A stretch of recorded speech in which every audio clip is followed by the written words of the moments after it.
इसी प्रकार से परम पावन जी के श्रीमुख से निरंतर भगवान बुद्ध के अमृत वचनों को सुनने के लिए परम पावन जी के आधिकारिक यूट्यूब चैनल को सब्सक्राइब करें और बेल आइकन को जरूर दबाएं।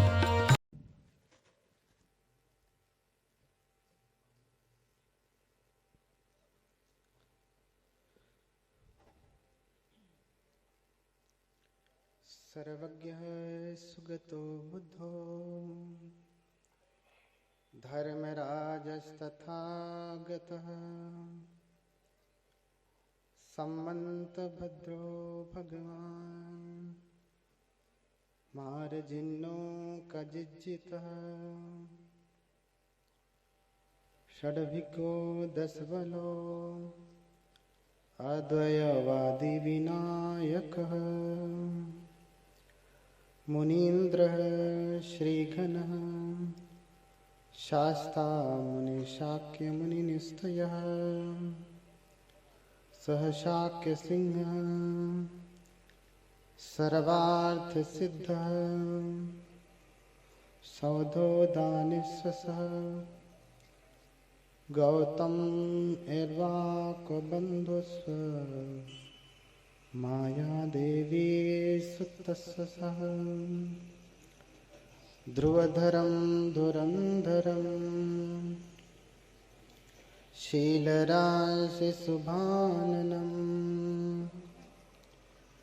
वयं वन्द्यामहे वन्द्यं भीमाम्बेडकरनायकम् साधु साधु साधु।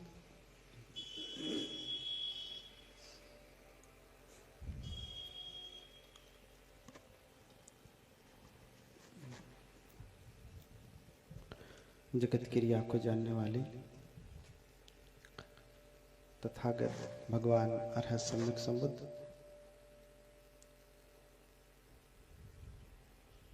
इनके पाद पंकजों में चरणों में कोटि कोटि नमन करता हूँ। तत्पश्चात धर्मराजा सम्राट अशोक एवं बोधिसत्व बाबा साहब डॉक्टर भीमराव अंबेडकर इनके प्रति हार्दिक कृतज्ञता ज्ञापित करते हुए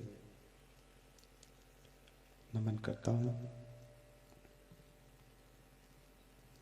यहाँ पर उपस्थित हमारे प्रिय बंते जी,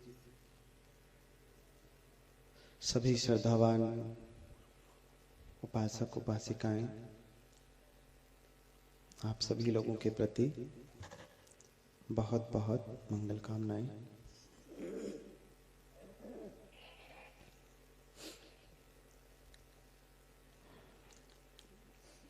तो कल से हम लोग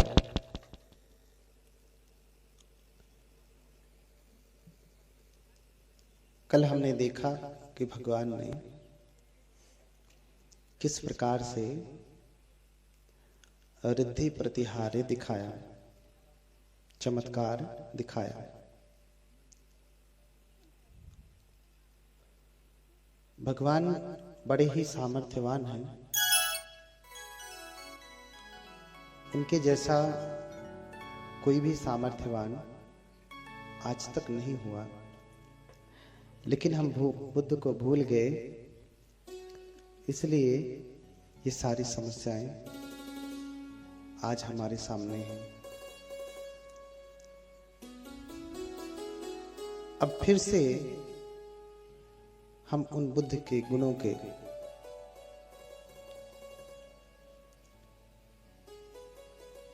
प्राप्त करने के लिए भगवान की कथा का श्रवण करना शुरू किए हैं।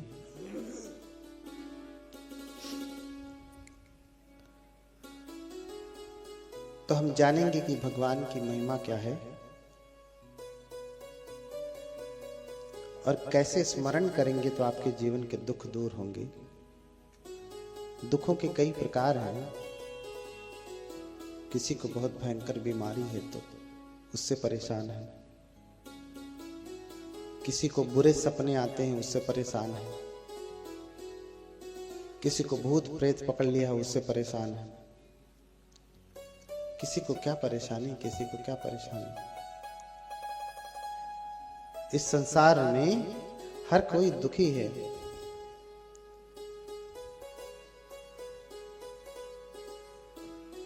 जिसको देखा जाए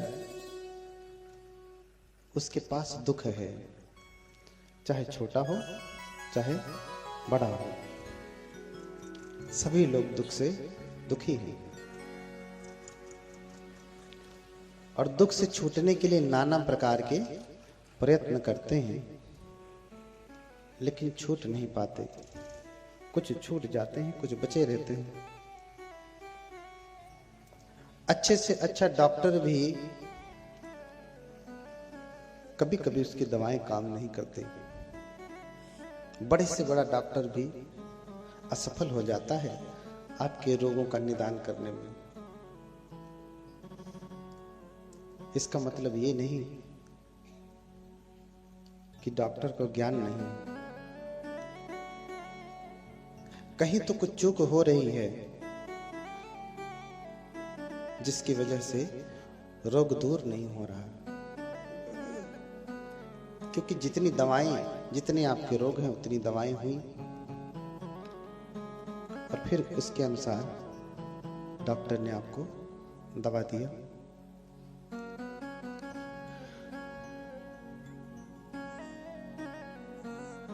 थोड़ी सी पतली करो, मीठी करो।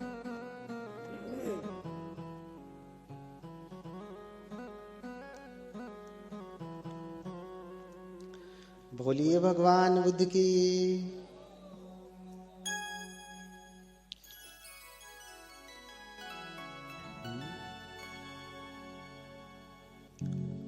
आज उस भगवान का स्मरण करेंगे हम लोग, उनकी महिमा को जानेंगे कि क्या स्मरण करें कि दुख दूर हो। पहले तो जानने की सामर्थ्य कितना है। बुद्ध तो छोड़ दीजिए, उनके श्रावकों का सामर्थ्य जानिए, उनके शिष्यों का सामर्थ्य जानिए। पहले शिष्यों को देखिए, फिर भगवान के पास पहुंचिए। शिष्यों का कितना बड़ा गुण है। एक एक शिष्य परम सामर्थ्यवान है, जो चाहे सो कर सकते हैं। ऐसा सामर्थ्य उनके पास है। चूंकि मैं श्रीलंका से आया, इसलिए आपको श्रीलंका से शुरू करता हूं। शुरू तो भारत से हुआ। एक बार श्रीलंका में अकाल पड़ गया। क्या पड़ गया? अकाल, सूखा। और जब सूखा हो जाता है, सूखा पड़ जाता है, तो सब कुछ नष्ट होने लगता है। न फसल होती है, न तो आदमी का जीवन सुरक्षित होता है। बीमारियां पैदा होने लगती है। इसलिए कहते हैं कि जल ही जीवन है। जल को हटा दिया तो कोई जीवन नहीं। जल से परे जीवन की कोई कल्पना नहीं हो सकती। मनुष्यों के लिए कम से कम, पशु पक्षियों के लिए, वृक्षों के लिए जल ही जीवन है। कुछ और हो या ना हो, जल तो होना चाहिए। जल ही से सब कुछ है। एक बार श्रीलंका में अकाल पड़ा, सूखा पड़ गया। और वहां एक भंते रहते थे जिनका नाम था चूल समुद्र। हिंदी में कहेंगे तो चूल छोटे समुद्र, चूल समुद्र। उनके यहाँ चारिका के लिए, भोजन के लिए लगभग 700 भिक्षुगण आ गए। अभी अकाल पड़ा है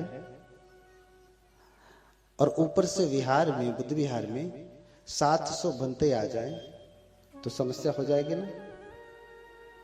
यहाँ तो अकाल नहीं है, अभी 100 भंते लोग आ जाएं तो समस्या हो जाएगी बिल्हौर वालों के। हाँ?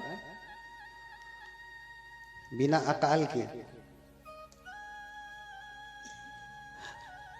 बनते चूल समुद्र के पास 700 भिक्षु आ गए सुबह सुबह भोजन के समय पे ही। तो चूल समुद्र सोचते हैं कि मैं इन्हें कहां चारिका के लिए लेकर के जाऊं। इस समय तो पूरे ताम्रपर्णी में, श्रीलंका का प्राचीन नाम है ताम्रपर्णी, तंबपर्णी कहते हैं पाली में, फिर सीलोन कहा जाने लगा, सिंघल, अब श्रीलंका हो गया। तो उस ताम्रपर्णी द्वीप में, श्रीलंका एक द्वीप है, आइलैंड है। अब भंते सोचने लगे कि मैं क्या करूं, कैसे इनको भोजन कराऊं। 700 भंते लोग आ गए, कहां लेकर के जाऊं। इस समय सभी के यहां तो भोजन की समस्या है,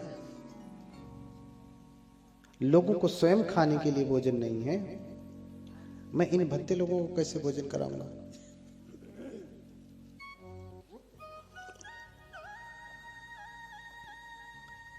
फिर देखते देखते, चूंकि चूल समुद्र परम रिद्धिमान है, अपने दिव्य चक्षु से देखते हैं कि जम्बूद्वीप में पटना, देखते हैं कि यहां पर चारिका हो सकती है, यहां भारत में पटना में चारिका हो सकती है। तो कैसे चलें। बनते चूल समुद्र ने 700 भिक्षुओं को एक साथ लिया और श्रीलंका जाने के लिए समुद्र पार करना पड़ता है ना, समुद्र पार करके तभी हम आते हैं। अब चाहे हवाई जहाज से पार करिए, चाहे पानी की जहाज से। तो पानी की जहाजें तो चलना बंद हो गई थी, अभी शायद शुरू हुई है। तो हवाई जहाज से ही उड़ करके लोग आते हैं, समुद्र को पार करके आते हैं। अब पटना आना था, चारिका का समय हो गया। अगर नौका से भी आते तो भी चारिका के समय में नहीं पहुंच पाते, 2-4 दिन, 10 दिन, महीने भर लग जाते नौका के हिसाब से। इसलिए बनते ने 700 भिक्षुओं को एक साथ लिया, कहा बोलो चल सभी चारिका के लिए हम पटना में चलते हैं। एक साथ बनते लोगों को लिया और समुद्र को पार करके चारिका के लिए आ गए। जैसे ही सब लोग चारिका के लिए पहुंचे, बोले भगवान बनते, यहां पे तो कोई सूखा नहीं, यहां तो कोई अकाल नहीं, यहां तो बड़ा हरा भरा जीवन है। आप ये कहां लेकर के आ गए हैं। श्रीलंका में ताम्रपर्णी में तो पूरा अकाल पड़ा है। बोले ये जम्बूद्वीप का पटना जगह है, ये जम्बूद्वीप में है। बोले बनते, हम लोग ताम्रपर्णी से यहां जम्बूद्वीप में आ गए, एक कदम पार करके। बोले हाँ। बोले फिर समुद्र कहां गया। बोले जब आ रहे थे रास्ते से तो जो छोटी सी नीली सी नाली तुमने पार किया ना, वो समुद्र था। क्या था। समुद्र था। उस नीली सी नाली को पार किया तुमने समुद्र को पार किया और जम्बूद्वीप पे आ गए। कहते हैं धन्य है बनते, धन्य है भगवान की महिमा। बोलिए भगवान बुद्ध की। मात्र 3 कदम में वो जम्बूद्वीप में आ जाते, श्रीलंका से जम्बूद्वीप में आ जाते और चारिका करके और फिर ताम्रपर्णी में वापस चले जाते। तो उस बनते ने समुद्र को छोटा कर दिया था, उतने बड़े समुद्र को छोटा कर दिया कि मात्र एक, जैसे नाली होती ना, आप ऐसे लांघ के पार कर जाते हैं। समुद्र का पानी नीला होता है ना, छोटा किया तो नाली हो गई, छोटी सी नीली नाली हो गई और उसे पार करके चले आए। तो जब से समुद्र को छोटा किया तभी से उनका नाम पड़ा चूल समुद्र, क्योंकि चूल का अर्थ होता छोटा कर, जिसने समुद्र को क्या कर दिया, छोटा कर दिया। ऐसे हैं भगवान बुद्ध के श्रावक, भगवान बुद्ध के शिष्य, भगवान बुद्ध के भंतेगण। यही सब भगवतो सावक संघो, यही है भगवान के श्रावक संघ। तो इतनी महिमा भगवान के शिष्यों की है कि वो चाहें तो क्षण भर में जो चाहे सो कर सकते हैं, क्योंकि रिद्धियों के बहुत बड़े प्रकार हैं। छोटे को बड़ा कर सकते हैं, बड़े को छोटा कर सकते हैं, रूप बदल सकते हैं, एक को अनेक कर सकते हैं, अनेक को एक कर सकते हैं। दो भाई थे, चूल पंथक और महापंथक। दोनों भाई रास्ते में ही पैदा हुए थे, इसलिए बड़े का नाम था महापंथक, चूंकि पहले हुआ, बड़े रास्ते में पैदा हुआ। और महापंथक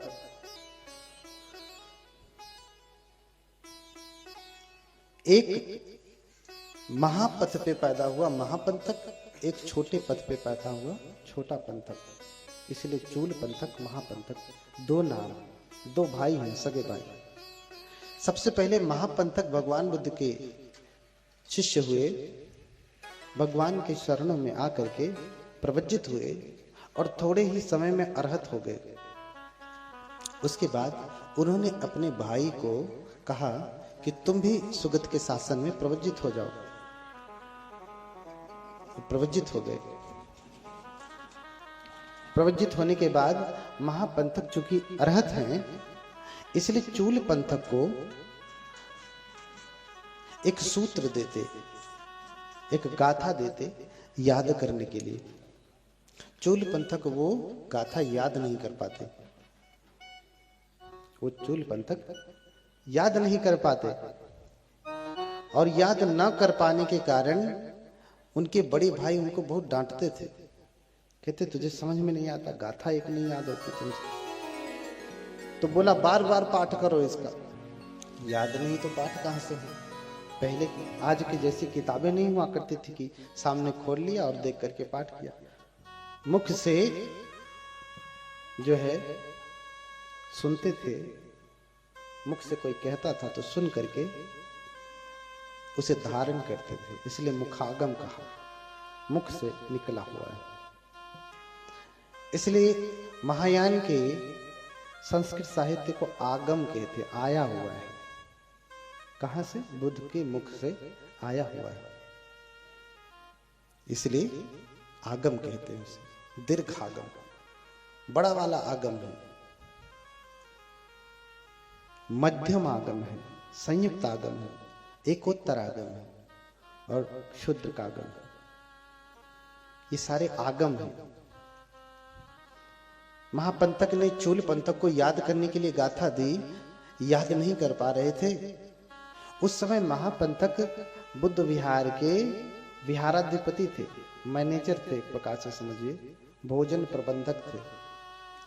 यानी कोई भी बुद्ध विहार में भोजन आदि के लिए, किसी कार्यक्रम के लिए निमंत्रण देने के लिए आता था, तो उन्हीं की ऑफिस में जाकर के निमंत्रण लिखवाता था। भंते हमारे यहाँ इस महीने में इतनी तारीख को इतने भंते लोगों को भोजन के लिए आना है, ये कार्यक्रम है। तो अनाथ पिंडिक ने अगले दिन 500 भिक्षुओं को भगवान सहित निमंत्रित किया। अनाथ पिंडिक ने 500 भिक्षुओं को भगवान सहित निमंत्रित किया, अर्थात भगवान को लेकर के 500 लोगों को निमंत्रित किया। और लेखा जोखा रखने वाले कौन हैं? यही चूल पंथक के भाई महापंथक। तो महापंथक ने चूल पंथक को छोड़ करके 500 भिक्षुओं की गणना कर ली। चूल पंथक को छोड़ करके बाकी सभी की गणना कर ली, और उतने भंते अनाथ पिंडिक के यहां पहुंच गए श्रावस्ती में भोजन के लिए। जब भोजन परोसा जा रहा था, भगवान को जब परोसा जाने लगा, तो भगवान ने पात्र के सामने ऐसे हाथ कर लिया। जब हमें कुछ नहीं लेना होता है तो पात्र के सामने क्या कर लेते हैं, हाथ ऐसे कर लेते हैं। ये भगवान से ही परंपरा आई। नहीं लेना है तो हाथ ऐसे कर लिया। तो पहले लोग समझदार हुआ करते थे, हाथ करने से फिर रुक जाते थे। यहाँ तो आप हाथ कर लेंगे तो हाथ हटा के डाल देंगे, तो उनसे मुख से बोलना पड़ेगा, नहीं नहीं नहीं लेंगे। तो ऐसे कर लिया, और भगवान ने जब ऐसे कर लिया तो अनाथ पिंडिक कहते कि भगवान क्या हुआ, अभी तो आपने भोजन ही नहीं दिया। बोले श्रेष्ठी, अभी एक भिक्षु विहार में है, उसे बुला भेजो। अनाथ पिंडिक ने बुलावा भेजा, किसी दूत को भेजा, किसी सेवक को भेजा कि जा देख विहार में कोई बनते हैं, उसे लेकर के आ, उसे लेकर के आ। लेकिन उससे पहले ही जब चूल पंतक को महापंतक छोड़ करके चले गए तो चूल पंतक विहार के दरवाजे पे खड़े होकर के रो रहे थे, हाँ, कि मुझे छोड़ के चले गए। क्यों? क्योंकि मुझे गाथा नहीं याद होती। वहीं खड़े होकर के बुलका रहे थे, रो रहे थे। फिर भगवान आने से पहले ही मिल करके आए थे। बोले क्या हुआ, क्यों रो रहे? बोले भगवान, बनते महापंतक ने मुझे गाथा दिया था याद करने के लिए, मुझे याद नहीं हो रही, उसका पाठ नहीं हो रहा है, तो बनते मुझे निमंत्रण में नहीं ले गए, इसलिए मैं रो रहा हूं। भगवान बोले चिंता मत करो, गाथा ना याद कर पाना ये बड़ी बात नहीं है। ये लो मैं तुम्हें एक मंत्र देता हूं। भगवान ऐसे ही हाथ हवा में घुमाते हैं और एक छोटा सा कपड़ा, रुमाल समझ लीजिए, गंदी सी रुमाल हाथ में पकड़ लेते हैं। एक गंदा सा छोटा सा कपड़े का टुकड़ा जिसमें गंदगी लगी है, मिट्टी लगी है, रज लगा है, धूल लगी है, और फिर चूल पंतक को देते, कहते लो चूल पंतक, इस कपड़े को रगड़ो और जो मैं मंत्र देता हूं उसका जाप करो। चूल पंतक ने खुशी खुशी ले लिया, जाप करना है, मंत्र दे रहे हैं भगवान। बोले इस कपड़े को रगड़ो और बोलो रजो हरणम। छोटा सा है, याद हो जाएगा, आपको याद हुआ? रजो हरणम, याद हुआ क्या? रजो हरणम, रजो हरणम, रजो हरणम। अच्छा भगवान, ये तो बड़ा आसान है। भगवान कपड़ा दे करके चले गए, बैठे, और इधर ये कपड़ा लेकर के मंत्र जाप कर रहा है, रजो हरणम, रजो हरणम, रजो हरणम, रजो हरणम, जाप कर रहा है, रजो हरणम, रजो हरणम, रजो हरणम, रजो हरणम, रजो हरणम, रजो हरणम, रजो हरणम, रजो हरणम, जाप कर रहा है पूरा एकदम। जाप करते करते करते करते उसका रज जो था वो दूर हो गया। रज क्या हुआ? दूर हो गया, धूल दूर हो गई। कपड़े को रगड़ते रगड़ते धूल लगी थी, झड़ गई, कपड़ा साफ हो गया। हाँ, तो उसके समझ में आया कि रज कहाँ है, कपड़े में नहीं। रज कहाँ है हमारे, गंदगी कहाँ है, हमारे भीतर है। अगर मैं इसे रगड़ूंगा तो ये गंदगी दूर हो जाएगी। रागो रजो नच वेणु उच्चती, राग सेव अधिवचनम रजोती। अब मैं समझा भगवान ने मुझे ये मंत्र क्यों दिया। रजोहरणम, बोलिए मेरे साथ बोलिए। अब मैं समझा ये मंत्र भगवान ने मुझे क्यों दिया। फिर से खुश होकर के जप करने लगता। क्या, हाथ जोड़िए आप, क्या क्या जप करने लगता? रजोहरणम। हाँ, जपिए, रजोहरणम, रजोहरणम, रजोहरणम, रजोहरणम। हाँ, धूल दूर हो जाए, रजोहरणम। रज माने धूल, हरणम माने दूर हो जाए, हरित हो जाए। धूल दूर हो जाए, धूल दूर हो जाए, धूल दूर हो जाए, रजो हरणम, रजो हरणम। बड़ा आसान मिल गया। अब मैं समझा भगवान ने मुझे रजो हरणम क्यों कहा। रागो रजो नचरेणु विचती, राग से अधिवचनम रजोती। अब मैं समझ पाया भगवान ने मुझे ये मंत्र क्यों दिया। असली गंदगी ये धूल नहीं है, हाँ, असली गंदगी तो हमारे भीतर फंसा हुआ राग है। राग सेव अधिवचनम रजोति। राग का पर्यायवाची क्या है? रज। इसलिए भगवान ने मुझे मंत्र दिया। ऐसे जपते जपते जपते जपते जपते वहीं बैठे बैठे चूल पंथक अरहत हो गए। बोलिए भगवान बुद्ध की। भगवान ने पात्र ऐसे किया, अनाथ पिंडिक बोले भगवान क्या हुआ, आपने तो अभी भोजन भी नहीं ग्रहण किया। बोले श्रेष्ठी, विहार में एक भिक्षु बचे हैं, उन्हें निमंत्रण बुला भेजो। श्रेष्ठी निमंत्रण भेजता अपने एक सेवक से। सेवक जाके देखता, क्या देखता? क्या देखता कि उस बुद्ध विहार में 1000 बनते लोग बैठे हुए हैं। सहस्र भिक्षु संघोति निवसम्। क्या देखता कि 1000 भिक्षु संघ बैठा हुआ है पूरा एक साथ। ये कैसे हुआ?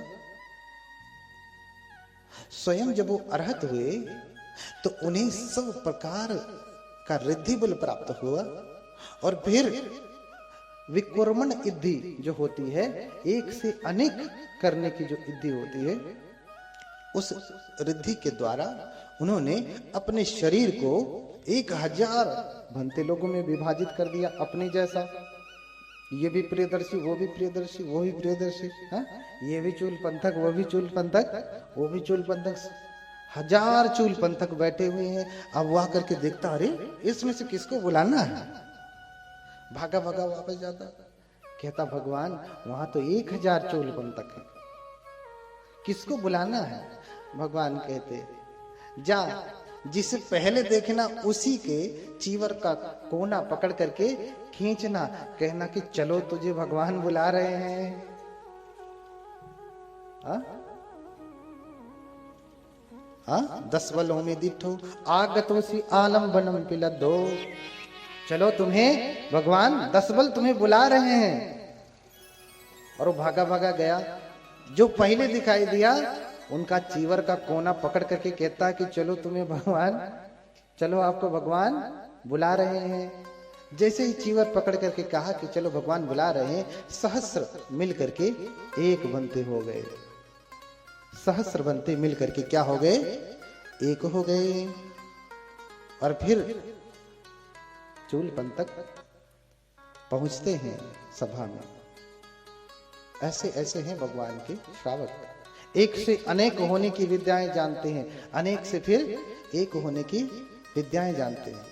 और फिर ये कहता कि चलो भगवान बुला रहे हैं, कहते तुम चलो मैं आता हूं। और ये अभी रास्ते में भी पहुंचा, पहले ही आकर के प्रज्ञप्त आसन जो उनके लिए खाली आसन था वो आकर के बैठ गए। सभी लोग आश्चर्यचकित हो जाते, अरे अभी तो भगवान ने निमंत्रण भेजा, अभी 1000 बनते थे, अभी जो सेवक बुलाने के लिए गया था वो आया ही नहीं, बनते पहले ही आके बैठ गए। धन्य है भगवान, धन्य है भगवान का श्रावक संघ। ऐसा कहते हुए अनाथ पिंडिक 3 बार भगवान को प्रणाम करता और फिर 7 दिन के लिए निमंत्रण देता। भगवान ऐसे ही 7 दिन भिक्षु संघ सहित मेरे घर पे भोजन करें। बोलिए भगवान बुद्ध की। ऐसो ही भगवतो महानुभावता। ऐसी भगवान बुद्ध की महिमा है कि उनके श्रावक भी इतने तेजस्वी हैं। एक बार देव